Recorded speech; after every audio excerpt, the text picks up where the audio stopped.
안녕하세요, 윤쌤입니다. 오늘은 2020년 치러지는 31회 공인중개사 합격 필살기에 대해서 이야기해 보겠습니다. 구독과 좋아요는 제가 더 좋은 정보를 만드는 데 큰 힘이 됩니다. 감사합니다.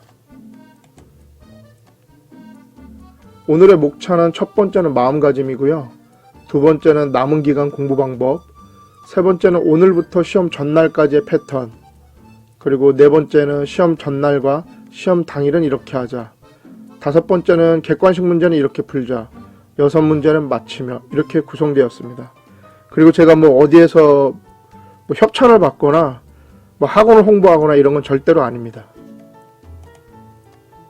첫 번째, 마음가짐입니다. 2020년 31회 공인중개사 시험이 10월 30일이니까요.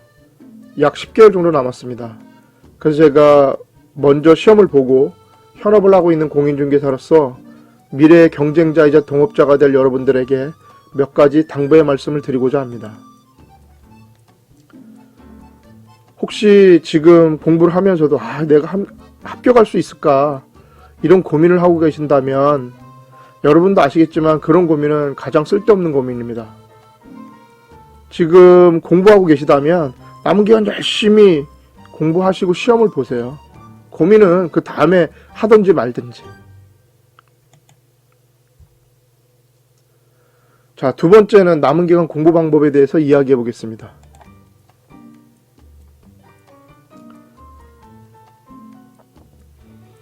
온라인 대 오프라인인데요. 온라인 공부 방법은 오프라인으로 학원에 가서 들을 시간이 없는 분들하고 학원이 너무 멀어서 가기가 힘든 분들이 선택할 수 있는 방법입니다. 당연히 시간 절약과 저렴한 비용, 그리고 언제 어디서나 들을 수 있는 장점이 있기 때문에 요새는 거의 대세로 자리 잡은 방법이기도 합니다. 온라인의 단점이라면 유일하게 인맥을 만드는 데 한계가 있다는 것입니다. 하지만 이 유일한 단점이 대단히 큰 단점입니다. 그래서 저는 오프라인으로 하라고 이야기를 하고 싶은데요. 자세한 이야기는 오프라인에서 다시 이야기하겠습니다.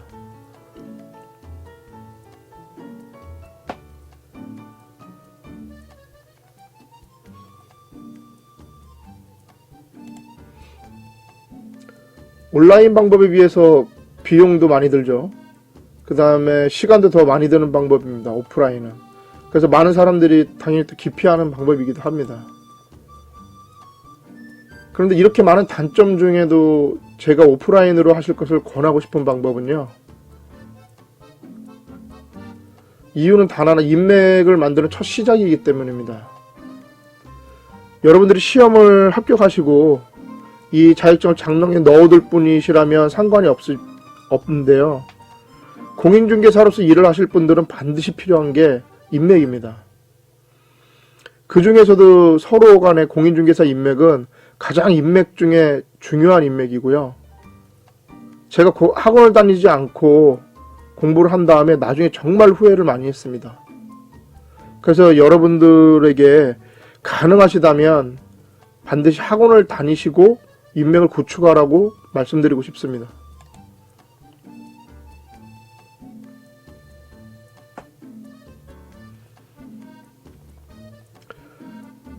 저도 예전에 그랬지만 대부분의 공부 방법은 이렇습니다. 이론서를 2회에서 3회독 하고 시험 보기 한 3, 4개월 전부터 문제집을 풀고요. 그리고 시험에 임박해서 모의고사를 풀고 시험을 보러 갑니다. 이 방법이 틀렸다고 생각하지는 않는데요. 저는 저같이 공부의 능력이 많지 않고 반드시 붙고자 하는 분들에게 저같이 하면 조금 더 효율적으로 합격할 수 있다고 권고하고 제시하는 것입니다. 그 방법은 바로 이전에 있었던 공부 방법의 패턴을 거꾸로 하라고 하는 것입니다. 즉 문제를 먼저 풀고요. 이해가 가지 않는 것을 이론서를 통해서 확인하는 방법을 반복하는 것입니다. 그래서 문제를 많이 반복해서 풀어보는 것이죠. 그래야 문제를 풀어야 내가 모르는 부분을 정확히 알게 되고요. 모르는 부분을 정확히 이해가 됩니다. 이 객관식 문제 푸는 방법에 대해서는 뒤에 다시 이야기하겠습니다. 오늘부터 시험 전날까지의 패턴에 대해서 한번 이야기해 보겠습니다.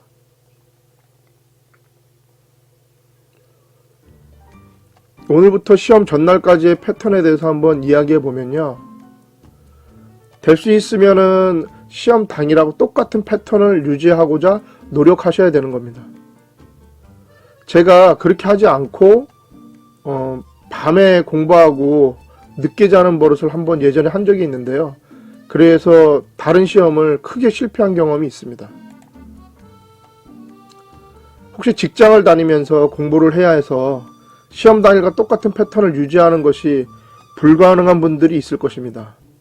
그럼 이런 분들은 쉬는 날이라도 반드시 시험 날과 똑같은 패턴을 유지하셔야 합니다. 특히 늦게 자고 늦게 일어나는, 즉 올빼미 유형이었던 분들은 명심하십시오. 며칠의 공부가 지장이 되어도 반드시 시험 당일과 똑같은 시간에 일어나고 문제 풀고의 패턴을 유지하시는 게 좋습니다.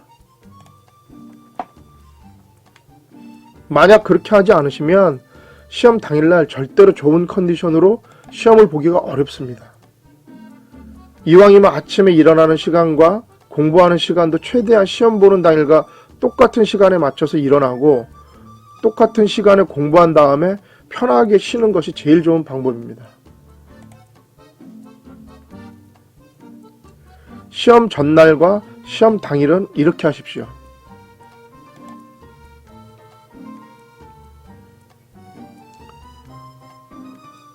시험 전날은 이렇게 하십시오.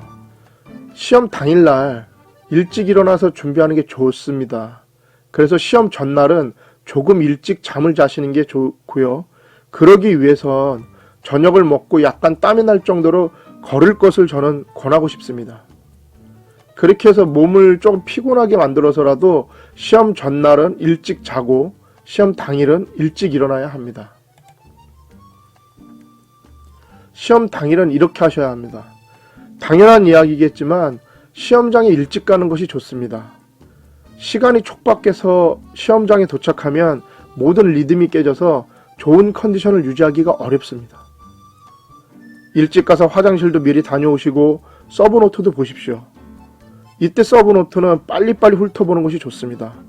그리고 한 과목을 보기보다 전 과목을 보시는 것이 좋은 방법입니다.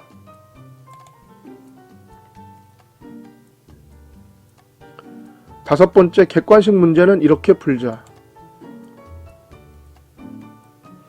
객관식 문제는 이렇게 푸시는 게 좋습니다.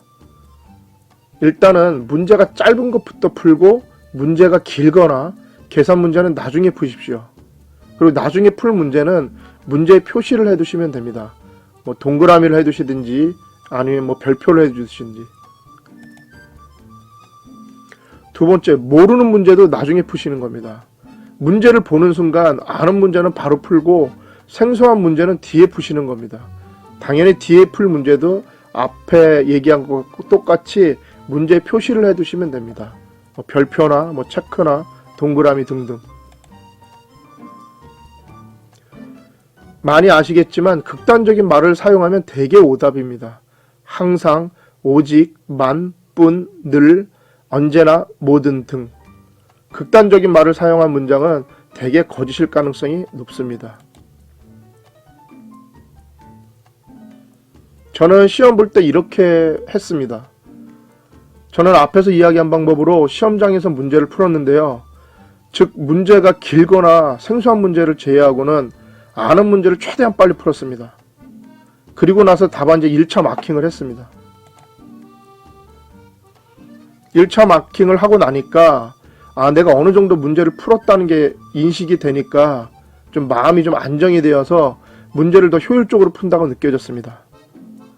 그리고 나서 풀지 않은 문제들을 풀고 두 번째 답안지 마킹을 했습니다. 하지만 이때도 너무 길거나 아예 모르는 것은 제외하고 풀었습니다.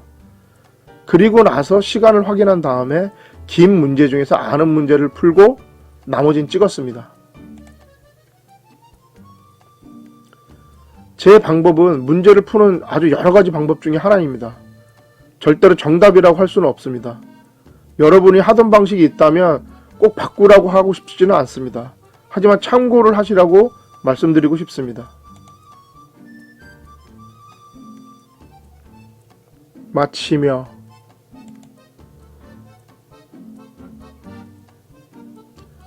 제가 먼저 시험을 본 선배로서 지금 시험을 준비하고 있는 여러분의 기분을 조금은 알 수 있습니다. 합격할 수 있을까? 합격하면 공인중개사를 잘할 수 있을까? 고민이 많으실 겁니다. 하지만 지금부터 시험 당일까지 계획을 세우시고 천천히 열심히 즐거운 마음으로 하신다면 꼭 합격하실 겁니다. 지금부터 남은 시간을 어떻게 보내느냐에 따라 당신의 2020년 제31회 공인중개사 시험의 당락을 결정할 수 있습니다. 지금까지 어떻게 했든 상관이 없고요. 앞으로 남아있는 시간을 제대로 보내는 것이 가장 중요합니다. 당신은 할 수 있습니다. 합격하시고 같은 분야에서 멋진 경쟁자가 되시길 기원하겠습니다. 끝까지 봐주셔서 감사드립니다. 다음에는 더 좋은 정보를 올리고자 노력하겠습니다. 감사합니다.